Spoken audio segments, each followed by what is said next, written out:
क्या वो जवाब सही है, क्या वो वेद शास्त्रों से अनुसार सही है। तो वीडियो शुरू करते हैं। हमारे देवी देवता, ये श्रद्धा है। आपकी श्रद्धा प्रकृति पर है तो इनकी श्रद्धा बिहारी जी पर है। आज इतने लोग बिहारी जी के चरणों का दर्शन करने आए हैं, ठीक है। तो ये जो प्रतिमाएं हैं, मूर्तियां हैं, ये सिर्फ पत्थर नहीं है, ये श्रद्धा है, ये एक आस्था है। हम माँ की भी सेवा करें और मंदिरों में भी प्रणाम करें, इसमें कोई बुराई नहीं है। सर एक सवाल लास्ट पूछ लूं? आप 10 पूछिए, 10 पूछिए। जैसे आपने कहा कि हम पत्थरों की पूजा करते हैं, जैसे मैंने कोई चीज बनाई, मैंने अपने हाथों से हथौड़े से बना करके उसको मूर्त बना के, जैसे कि गणेश जी की मूर्ति विसर्जन करते हैं, ठीक है। वो एक माँ ने भी बनाता है उस मूर्त उस मूर्त को बना करके जिसने बनाया तो वो उसका पिता हो गया, ठीक है। और उसी के सामने जैसे मेरा बच्चा है, हमने उसको जन्म दिया, मेरे सामने होगा, अब वो बड़ा होकर हम उसके पैर छूंगे क्या?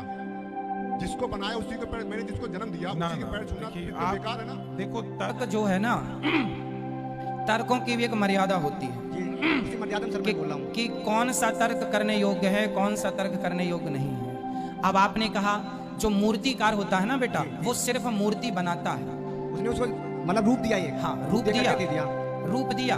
अच्छा ये बताओ कि मूर्तिकार ने जो रूप दिया वो रूप लाया कहां से? वो अपने मेहनत करके माइंड से ना बेटा, आप ठीक कह रहे हैं। हर पत्थर में एक मूर्ति छिपी हुई है। मूर्तिकार ने पत्थर का केवल बाहरी आवरण हटाया, मूर्ति बाहर से लाके पत्थर में डाला नहीं। मूर्ति तो ऑलरेडी पत्थर में थी, बाहरी आवरण हटा दिया तो मूर्ति प्रकट हो गई। और पत्थर की मूर्ति मूर्तिकार तो बनाता है, पर तब तक वो भगवान नहीं होती।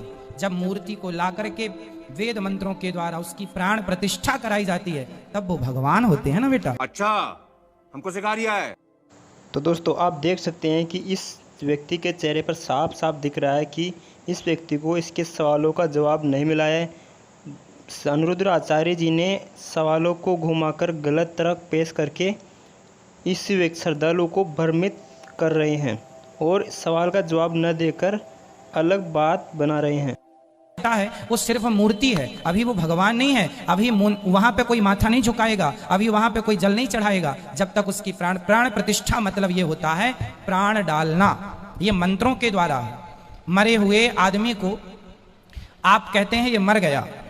यदि कोई भगवान, यदि कोई व्यक्ति हो, जैसे आज की कथा में हमने सुनाया कि गुरु सांदीपनी का बेटा मर गया था पर भगवान ने जीवित कर दिया, तो ये nothing is impossible, everything is possible. कौन कर सकता है? इतने से मुंह में मिट्टी के बहाने मैया ने मुंह खोला, इतने से मुंह में पूरा ब्रह्मांड दिखाई पड़ा, तो ये भगवान तो कर सकते हैं ना। इसलिए भगवान एक रूप में अपने धाम में है और एक रूप में हमारे सामने जगन्नाथ जी के रूप में, बिहारी जी के रूप में, राधा रमण में है। एक रूप में आप भी भगवान हो, आपकी माँ भी भगवान है। तो दोस्तों इस वीडियो को देखने के बाद तो मुझे संत रामपाल जी महाराज का वो भी वीडियो याद आता है जिसके अंदर एक बुढ़िया अपने बच्चे को कहानी सुनाती है। देख, सिर पैर नहीं इनके ज्ञान का।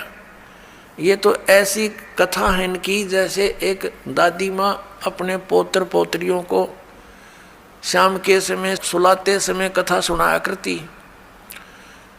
एक बुढ़िया कथा सुना रही थी, बच्चे सो नहीं रहे थे रात्रि के समय। कह रही थी, बेटा एक मकान पर एक भूतनी बैठी थी, प्रेतनी, लंबे लंबे दांत थे, मोटी मोटी आंखें थी और पीछे से पैर मुड़े हुए थे, उसके घुटनों से पीछे ऐसे बैठी थी, उसके पैर काम नहीं करते, मुड़े हुए थे। और जो बच्चे रात्रि के समय देर तक जागते हैं ना, उनको उठाकर दौड़ जाती है। अब बच्चे कहने लगे, दादी माँ जिसके पैर मुड़े हुए हों वो दौड़ेगी कैसे? तो बुढ़िया कहती है, सो जा हाउ आ जाएगा। अब बच्चे पूछते हैं, वो हाउ कैसा होता है? कि तुम ही तो हाउ हो, सर दर्द कर रखा, पड़ जाओ। इनका तो यो ज्ञान है इन शंकराचार्यों का, और कितने देश को भ्रमित करे बैठे। यहाँ पर बच्चा कहता है कि दादी माँ अगर चुड़ैल के पैर पीछे हैं तो वो भागेगी कैसे? इसी प्रकार श्रद्धालु ने अनिरुद्ध आचार्य से सवाल किया कि अगर मूर्ति के जनक हम हैं तो हम उसकी पूजा क्यों करें? इसी प्रकार जिस प्रकार एक पिता अपने पुत्र की पूजा कैसे कर सकता है? तो यहाँ पर अनिरुद्ध आचार्य जी ने बात नहीं बनती दिखी तो बुढ़िया की तरह जवाब दे दिया कि तुम ही भगवान हो और बात को टाल दिया। तो आइए अब आपके मन में सवाल उठ रहा होगा कि आखिरकार इस सवाल का जवाब क्या है। तो इस सवाल का जवाब हमने खोजा तो संत रामपाल जी महाराज ने एक सटीक उदाहरण देकर बताया है। तो आइए जान लेते हैं संत रामपाल जी महाराज के विचार। ये भूल थी ये गलत था। मूर्ति बुरी नहीं, मूर्ति की पूजा गलत है।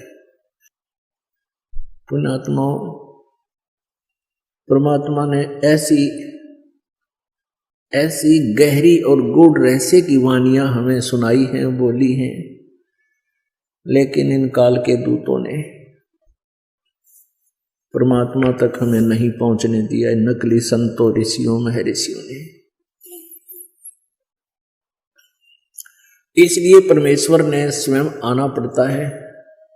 तो परमात्मा ने 600 वर्ष पहले जब आए थे वो लीला की थी, जिसका समर्थन आज वेद कर रहे हैं, जिसका समर्थन गीता जी कर रही है, जिसका समर्थन जो ज्ञान परमात्मा ने दिया था उसका समर्थन आज पुराण कर रही है, कुरान कर रही है, बाइबल कर रहा है।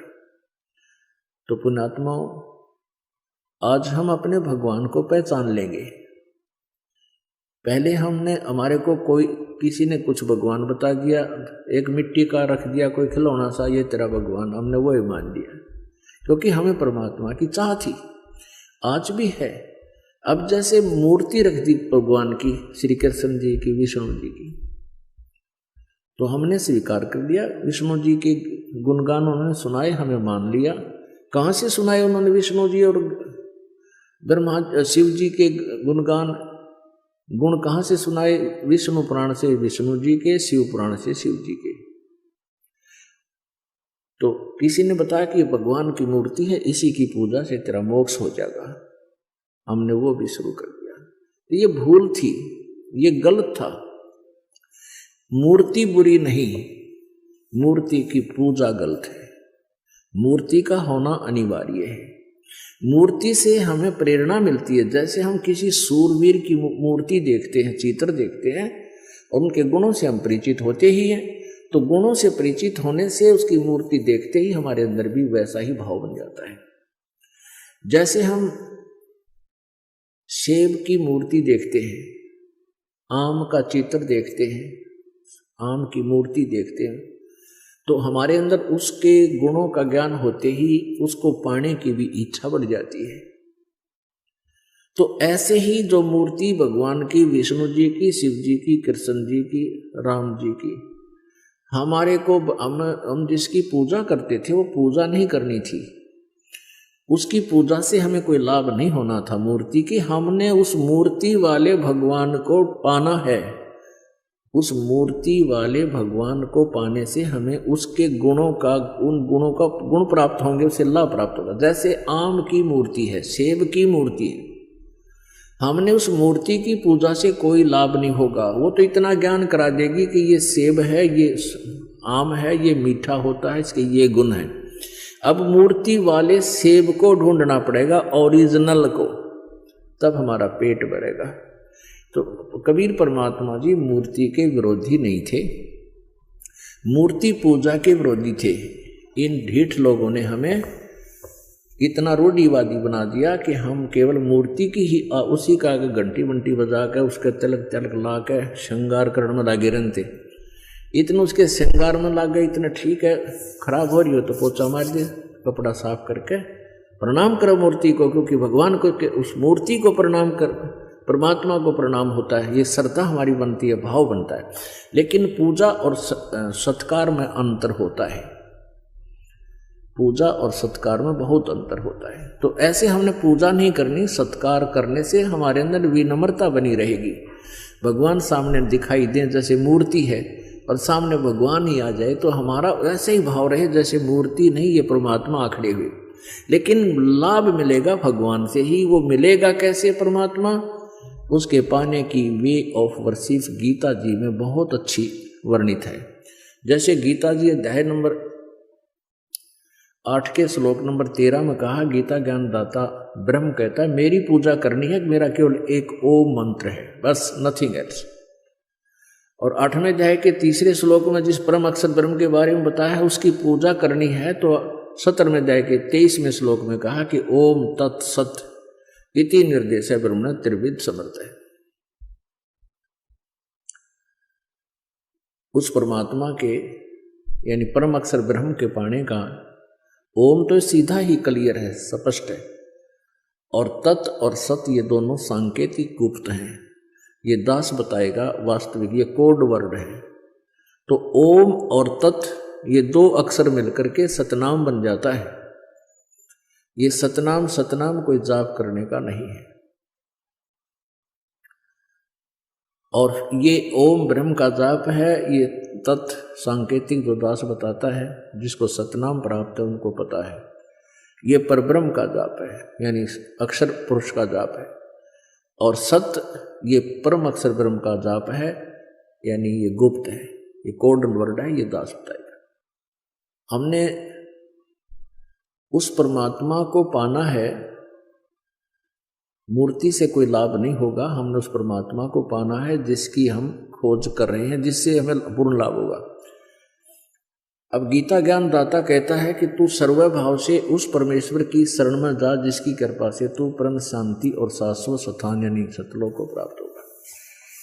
हमारे को इन लोगों ने इतना भ्रमित कर दिया कि हमने किसी ने कुछ भी बता दिया, उसी को गॉड मान लिया और हम वहीं पर अपना जीवन बर्बाद करके चले गए। तो दोस्तों, अगर आपको ये वीडियो काफ़ी यूज़फुल लगा तो वीडियो को लाइक कीजिए, कमेंट कीजिए, और अगर आप ऐसी सूचना देखना चाहते हैं तो हमारे चैनल को सब्सक्राइब कीजिए। और अगर आपको कोई कन्फ्यूज़न है तो हमें कमेंट करके बताएं।